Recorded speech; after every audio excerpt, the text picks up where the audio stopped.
Assalamualaikum warahmatullahi wabarakatuh. Di pertemuan kedua ini kita akan membahas tentang pembuatan keputusan, di mana di sini kita ada dua ahli yang meluncurkan mengenai dasar pembuatan keputusan, yaitu Herbert Simon dan Henry Mansfield. Pada proses pembuatan keputusan itu diawali dari cara bagaimana menerima informasi DSS dengan cara mengetahui peranan, laporan, dan pemodelan matematis dalam pemecahan masalah. Kemudian kita mendefinisikan terminologinya dan kelemahannya hingga terbentuk tampilan informasi yang bervariasi tergantung daya kemudahan penggunaannya dan daya dukung keputusan. Menurut Simon, keputusan itu berada dalam kondisi yang berkesinambungan atau kontinu atau berkelanjutan antara keputusan yang terprogram dan tidak terprogram. Itu dimana keputusan terprogram itu bersifat berulang-ulang dan rutin pada suatu tingkat tertentu dan prosedur yang telah ditetapkan untuk menanganinya, sehingga hal tersebut tidak dianggap suatu hal yang baru. Ini bisa kita contohkan pada penetapan gaji pegawai, prosedur penerimaan pegawai baru, dan prosedur kenaikan jenjang kepegawaian. Jadi proses penerimaan gaji nih itu tiap bulan sudah terprogram kan ya, jadi terjadwal. Jadi pada tanggal sekian pegawai akan menerima gaji.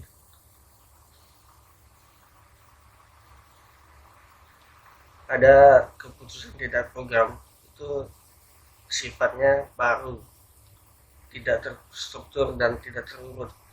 Tidak ada metode yang biasa siap untuk menangani masalah, dengan alasan tidak ada metode yang muncul sebelumnya karena memiliki presisi yang bersifatnya kompleks.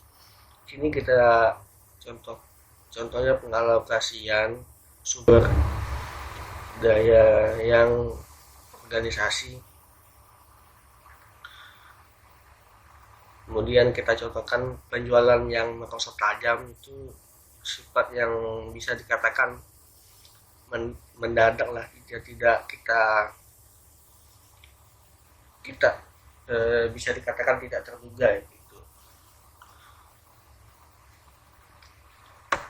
Ini hasil pemecahan masalah menurut Simon itu ada tiga fase, yaitu intelijensi, desain, review. Jadi masing-masing itu memiliki tahapan-tahapannya. Ini tahapan pembuatan keputusan menurut Simon.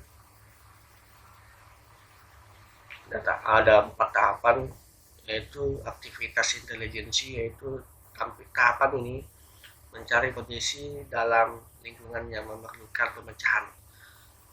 Aktivitas ini berkaitan dengan analisis bagian sistem secara urut atau berproses dari tingkat sistem ke subsistem untuk mencari tanda adanya masalah.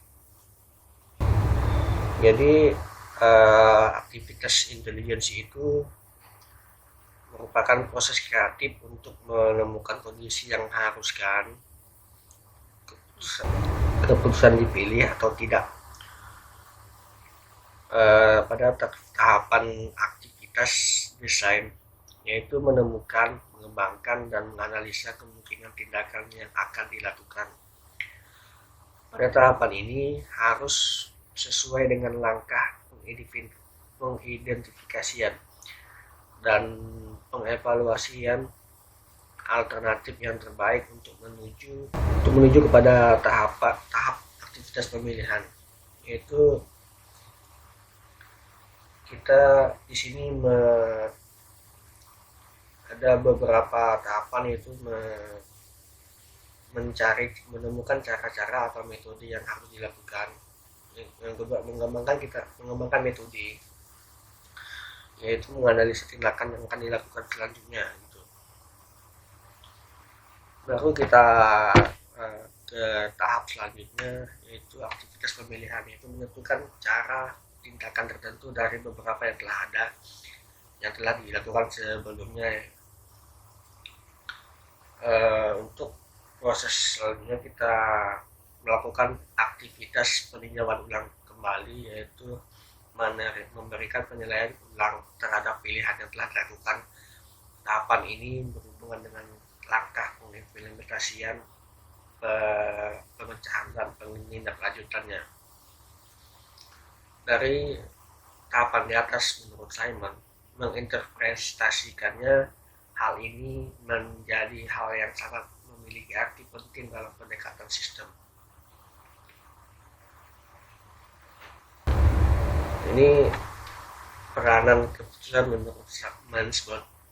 Ada 3 kategori yang peranan dalam meninjau keputusan, yaitu interpersonal, itu memiliki peranan dalam sebagai figur pimpinan dan sebagai penghubung dari tugas seremonial atas pemeriksaannya, fasilitas dan wewenang yang melibatkan unit-unit yang untuk dipekerjakan, serta memberi motivasi dalam peranannya sebagai penghubung dengan pihak luar dengan tujuan untuk ikut serta dalam permasalahan bisnis. Yang kedua, peran informasional, yaitu informasi memiliki peranan yang penting dalam kerja manajemen sebagai pemonitor. Manajemen harus mencari informasi untuk penampilan unit.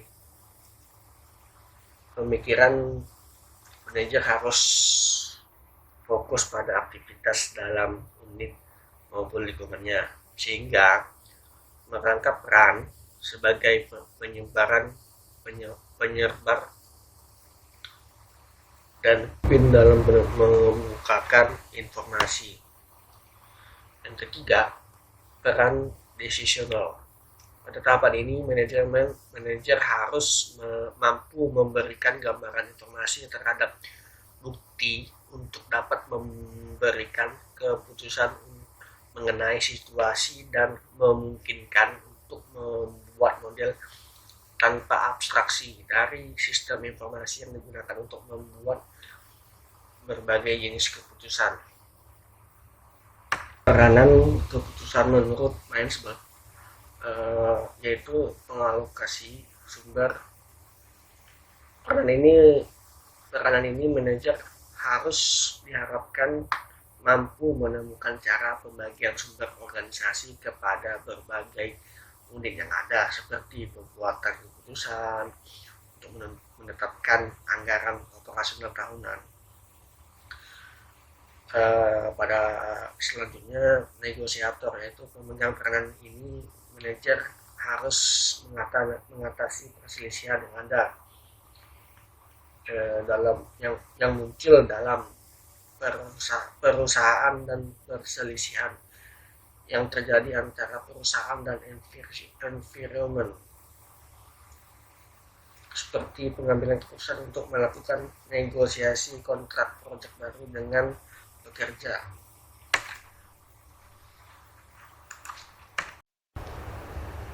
Dari beberapa uraian di atas dapat kita ambil contoh pada kasus struktur dalam dunia usaha atau entrepreneurship, yaitu yang pertama pengusaha. Yang pertama itu seorang entrepreneur atau pengusaha untuk dapat melakukan peningkatan dalam usahanya, yaitu itu yang bersifat permanen dilimpahkan kepada organisasi seperti yang pertama itu pembuatan keputusan untuk menambah jalur produk baru, produk apa yang akan dibuat dan diluncurkan yang akan diluncurkan di pasar. Yang kedua yaitu menghilangkan produk tertentu yang sekiranya produk itu kurang diminati pasar, jadi mengubah struktur organisasi dan lain sebagainya. Yang kedua, pada pelaku yang menangani gangguan, yaitu ketika manajer berperan sebagai disturbance handler, yaitu menangani masalah gangguan. Yang menangani gangguan, maka ia akan memecahkan masalah yang belum diantisipasinya. Ia membuat keputusan untuk merespon gangguan yang timbul tersebut, seperti perubahan dalam ekonomi, ancaman dari pesaing, serta masalah yang berkaitan dengan lingkungan luar.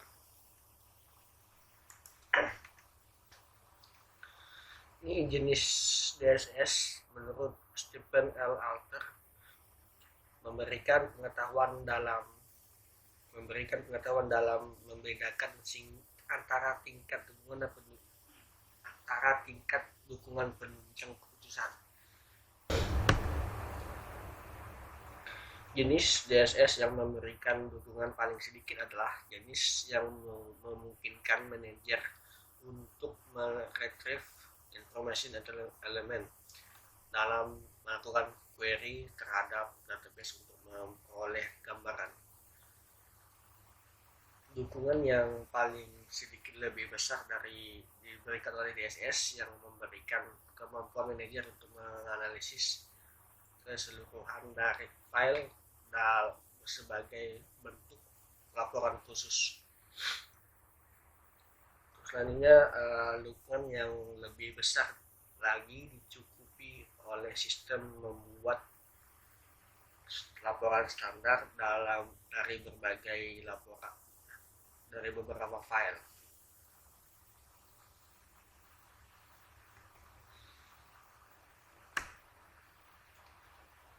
Sedangkan 3 jenis DSS lainnya menggunakan model matematis.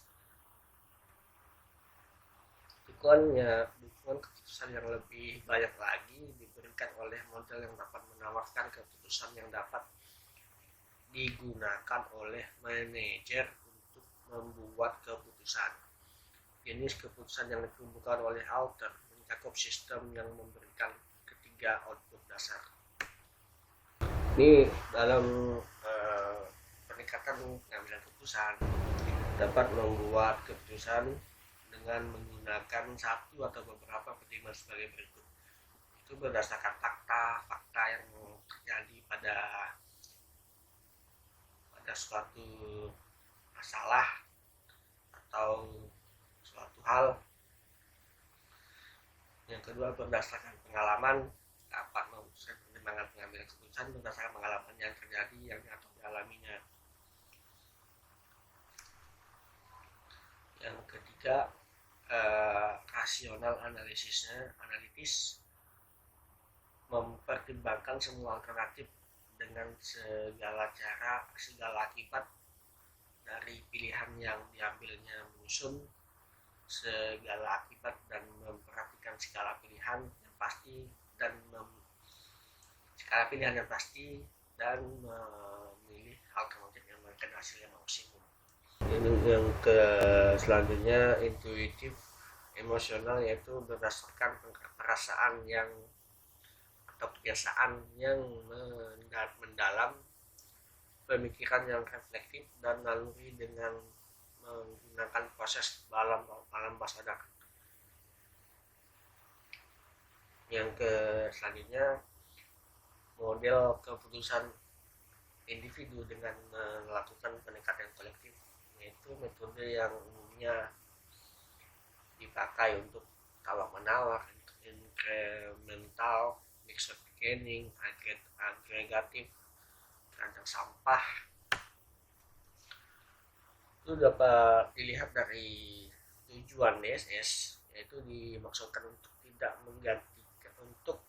menggantikan tugas dari manajer sebagai mengambil keputusan yang menunjukkan hubungan antara struktur masalah dan derajat atau tingkatan dukungan yang dapat diberikan oleh komputer. Jadi isi dapat dikatakan